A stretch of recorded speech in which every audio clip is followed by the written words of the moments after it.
Hi my dear student, I am Ritesh Kumar Verma. आज के पहले जो है इसके पहले एक टॉपिक में आपको हमने फोटोसिंथेसिस के बारे में बताया। अब थोड़ा सा जो है रिस्पायरेशन नहीं बल्कि हम सेलुलर रिस्पायरेशन की बात करेंगे। यानी जो एक प्रकार से आप प्लांट में या जो प्रोकैरियोट यूकैरियोट सेल में सेलुलर रिस्पायरेशन की बात करेंगे तो सेलुलर रिस्पायरेशन चाहे एनिमल हो या प्लांट हो सब में उसी प्रकार से होता है। और रिस्पायरेशन चैप्टर हम ह्यूमन बींग्स में जो आगे ह्यूमन फिजियोलॉजी पढ़ाएंगे तो उसमें बताएंगे। ठीक है, तो ह्यूमन फिजियोलॉजी जो पहले प्लांट फिजियोलॉजी खत्म किया जाए, फिर ह्यूमन फिजियोलॉजी खत्म किया जाएगा, फिर उसके बाद लोअर प्लांट लोअर एनिमल ये सब चीजें रहेंगे।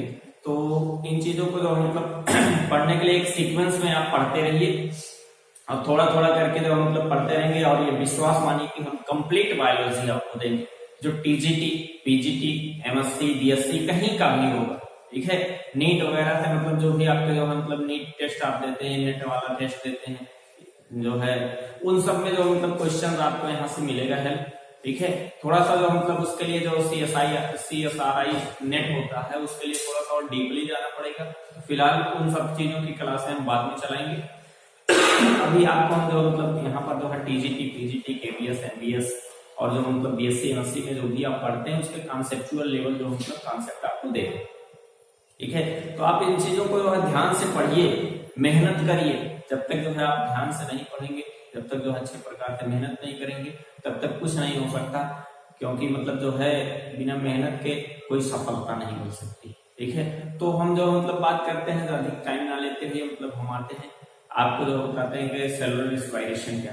ठीक है, एक मिनट चेक कर लें एक बार की वॉइस जा रही कि नहीं आ रही, नहीं तो पता चले कि हम बोलते रहें और इधर जो है ठीक। तो जो है सेलुलर रिस्पायरेशन की बात करेंगे आज थोड़ा सा इसके बारे में हम जो है थोड़ा समरी लाइक जो है क्राइटेरिया आपको बताएंगे। उसके बाद फिर जो है सब चीजें चलेंगी। सेलुलर रिस्पायरेशन जो होता है, सेलुलर रिस्पायरेशन या कोशिकीय श्वसन।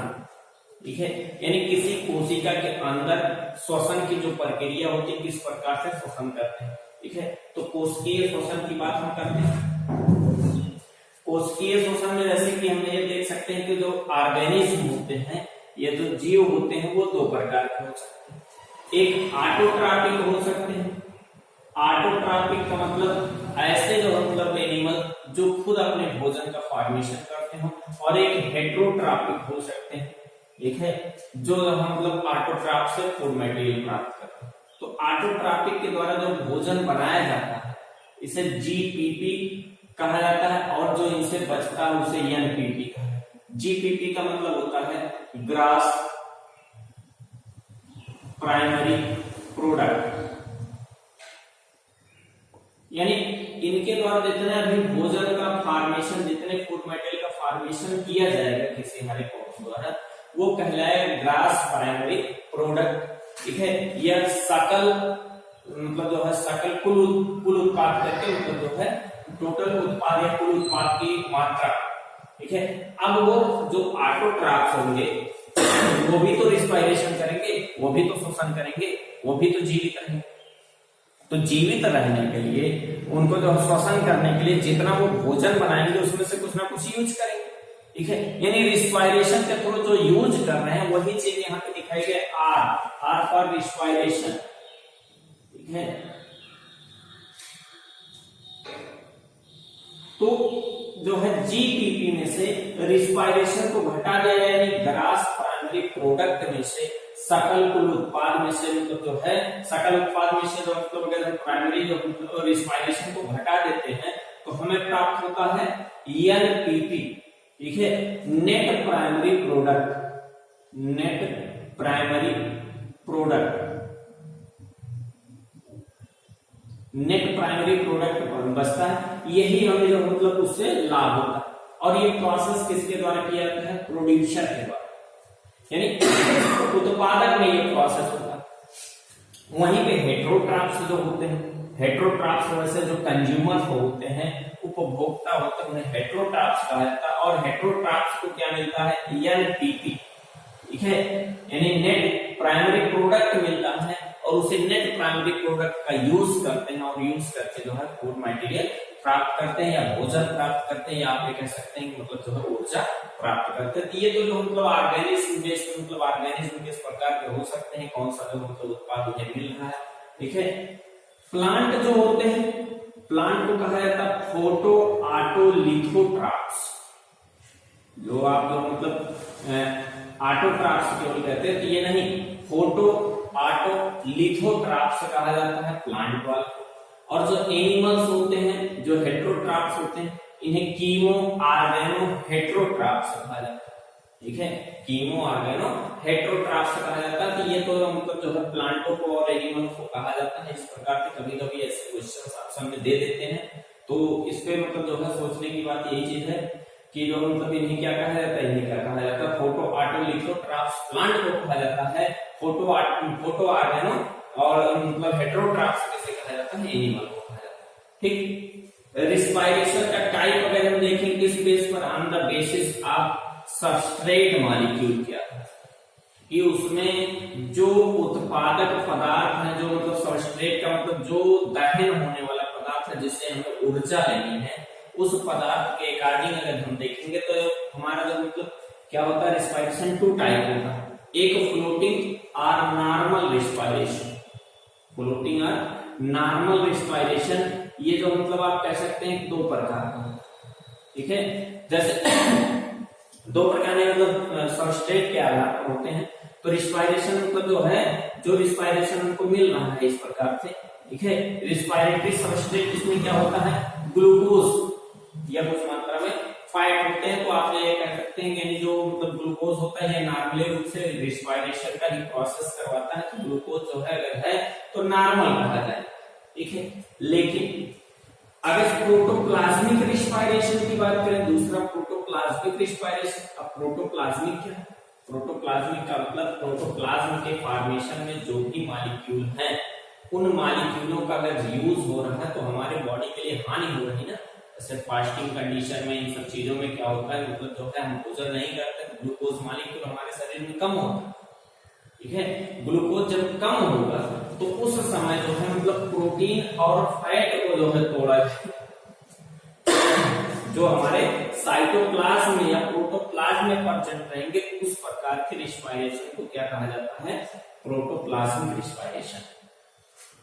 और दूसरी चीज अगर रिएक्शन की बात करें तो glucose molecule carbon dioxide oxygen की उपस्थिति में टूट रहा है, कार्बन डाइऑक्साइड जल और 683 kilo calorie energy plus heat दे रहा है, या इसी को आप कह सकते हैं हीट, और इसको 38 एटीपी 38 एटीपी आप कह सकते हैं कि 38 एटीपी जो है बनता है। तो ये तो मतलब जो है रिस्पायरेशन का रिएक्शन है, जिसमें जो है ऑक्सीजन के प्रेजेंसी में कंप्लीट ब्रेकडाउन के बाद मतलब जो है इतना जो है एनर्जी निकलता है। अब थोड़ा सा हम रिस्पायरेशन का टाइप और एक देख लेते हैं, ठीक है, कि type of respiration on the basis of O2 के प्रेजेंस और एब्सेंट के अकॉर्डिंग, ठीक है। ऑक्सीजन की उपस्थिति और अनुपस्थिति के अकॉर्डिंग जो मतलब किस प्रकार, कितने प्रकार के हमारे रिस्पायरेशन है, ठीक है, श्वसन होते हैं। तो रिस्पायरेशन में आप देखेंगे presence of O2 aerobic respiration कहलाता है, ठीक है। यदि ऑक्सीजन प्रेजेंस है, उसकी प्रेजेंस में ग्लूकोज मॉलिक्यूल का दहन हो रहा है, तो वो क्या कहलाएगा कि जो मतलब उसको हम कहेंगे एरोबिक ऑक्सीशोषण, ठीक है। यानी ऑक्सीजन की उपस्थिति में वायवीय शोषण, ऑक्सीशोषण या एरोबिक रिस्पायरेशन, ठीक है, यानी प्रेजेंस ऑफ O2। तो इसमें क्या होता है, कंप्लीट ब्रेकडाउन ऑफ फूड, ठीक है, यानी भोजन का पूर्ण रूप से ब्रेकडाउन, यानी मतलब फूड मटेरियल पूर्ण रूप से टूटते हैं, ठीक है। तो जब टूटते हैं तो उसमें फाइनल इलेक्ट्रॉन एक्सेप्टर कौन होता है, ऑक्सीजन मॉलिक्यूल, O2 मॉलिक्यूल, क्योंकि यहाँ पे मतलब जो है O2 है ना, तो ये मतलब जो है ऑक्सीजन की प्रेजेंस में हो रहा है। इस प्रकार से जो है O2 ऑक्सीजन क्या होगा, फाइनल इलेक्ट्रॉन एक्सेप्टर होगा। ये भी क्वेश्चन पूछा जाता है कि एरोबिक रिस्पायरेशन में फाइनल इलेक्ट्रॉन एक्सेप्टर कौन होता है, तो आप कहेंगे ऑक्सीजन, O2 मॉलिक्यूल, ठीक है। दूसरा क्या है, इन एब्सेंस ऑफ O2, यदि ऑक्सीजन की अनुपस्थिति हो, तो कैसा रिस्पायरेशन होगा? एनाएरोबिक रिस्पायरेशन, या जो हम मतलब अनआक्सीय श्वसन या अवायवीय श्वसन, ठीक है, अनाक्सीय श्वसन या अवायवीय श्वसन, या इसी को फर्मेंटेशन कहा जाता है, किण्वन, ठीक है, फर्मेंटेशन या किण्वन प्रोसेस भी कहा जाता है। तो किण्वन प्रोसेस में क्या होता है? Incomplete breakdown of food material, यानी भोज्य पदार्थ का जो है अपूर्ण दहन होता है। भोज्य पदार्थ अपूर्ण रूप से पूर्ण रूप से दहन नहीं होते हैं, अपूर्ण रूप से दहन होगा, जिसमें जो मतलब final electron acceptor organic compound होते हैं। अलग प्रकार के कोई ऑर्गेनिक कंपाउंड बनेगा, ठीक है, जैसे एथिल अल्कोहल बनेगा, लैक्टिक एसिड बनेगा, या मतलब और भी जो है अल्कोहलिक फॉर्म में या मतलब एसिड फॉर्म में इस प्रकार से बनते हैं। तो वही जो है लास्ट इलेक्ट्रॉन एक्सेप्टर होता है। तो आप ये चीज दिमाग में रखिएगा कि जो है मतलब एरोबिक रिस्पायरेशन में फाइनल इलेक्ट्रॉन एक्सेप्टर ऑक्सीजन, और जो है एनाएरोबिक रिस्पायरेशन में final electron acceptor organic compound, ठीक है।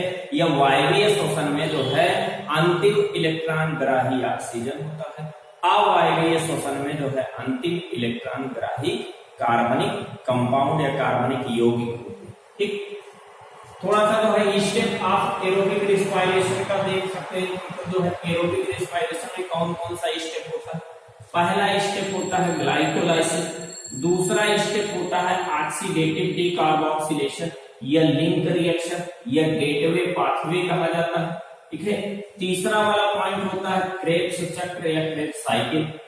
चौथा पॉइंट होता है ईटीएस, इलेक्ट्रॉन परिवहन तंत्र या इलेक्ट्रॉन ट्रांसपोर्ट सिस्टम, या जिसको कहते हैं ऑक्सीडेटिव फास्फोराइलेशन, ठीक है। जैसे आपको बताया गया था फोटोफास्फोराइलेशन और एक ऑक्सीडेटिव फास्फोराइलेशन, ऑक्सीजन की उपस्थिति में, एक प्रकाश की उपस्थिति में। तो हम देखते हैं मतलब जो है ये सब प्रोसेस अगर प्रोकैरियोट सेल की बात करें और यूकैरियोट सेल की बात करें तो कहां पर होता है, ठीक है।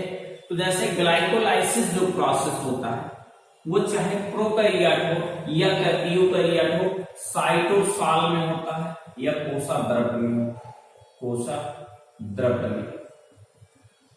तो कोशा द्रव्य में मतलब जो है वो प्रोकैरियोटिक सेल में भी होगा, बैक्टीरिया में भी होगा, या फ्लूइड एल्गी में भी होगा, और जो है मतलब जो यूकैरियोट होंगे उसमें उनके कोशिका द्रव्य में होगा, ठीक।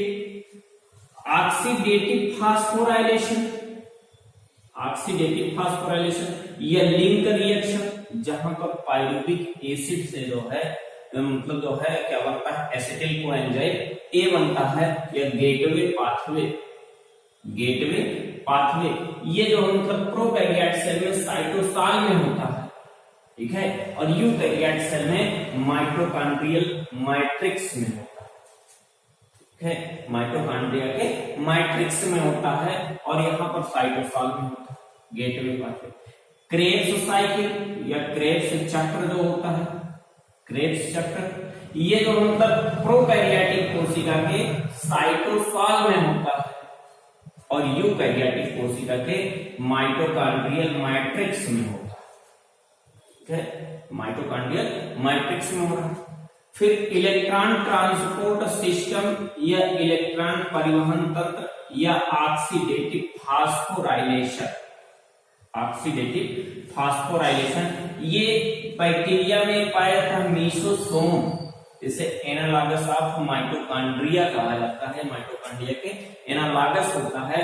तो मीसोसोम के मेम्ब्रेन में, मीसोसोम जो प्लाज्मा मेम्ब्रेन का इनर मतलब जो अंदर की तरफ क्रिस्टी जैसा धसा हुआ संरचना होता है ना, तो आप कह सकते हैं प्लाज्मा मेम्ब्रेन में, यहाँ पर जो मतलब एक सटल सिस्टम होते हैं, सटल सिस्टम एब्सेंट होता है, ठीक है।